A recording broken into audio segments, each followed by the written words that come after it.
क्या एक कमरे की दीवारें किसी को पागल कर सकती हैं? यह कहानी एक ऐसी हवेली की है जो बाहर से तो खूबसूरत थी, लेकिन अंदर से वीरान। एक औरत जिसका नाम नहीं बताया गया है, अपने पति जॉन के साथ यहाँ रहने आती है। उसे डिप्रेशन था और इलाज के नाम पर उसे एक ऊपर वाले कमरे में बंद कर दिया गया। एक ऐसा कमरा जिसकी खिड़कियों पर लोहे की सलाखें थी। उस कमरे में सबसे भयानक चीज़ थी उसकी दीवारों का वॉलपेपर। एक गंदा, बदबूदार और अजीब से पीले रंग का कागज़।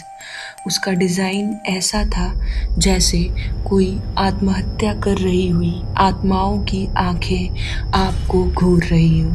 वह औरत घंटों उस पैटर्न को देखती रहती। उसे लगता था कि वो डिज़ाइन हिल रहा है, उसे चिढ़ा रहा है। जैसे जैसे दिन बीते, उसका दिमाग उस पैटर्न में उलझता गया। उसे लगा कि उस वॉलपेपर के पीछे कोई है, एक औरत जो उस पैटर्न की सलाखों के पीछे रेंग रही है और बाहर निकलने की कोशिश कर रही है। वह रात भर जागती और उस परछाई को देखती रहती। अब उसे यकीन हो गया था वो अकेली नहीं है। उस औरत ने तय किया कि वह उस पीछे वाली औरत को आज़ाद करेगी।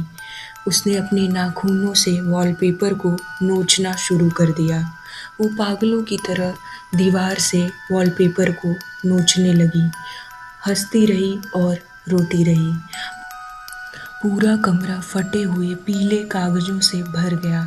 अब वो खुद को ही वो कैद औरत समझने लगी थी।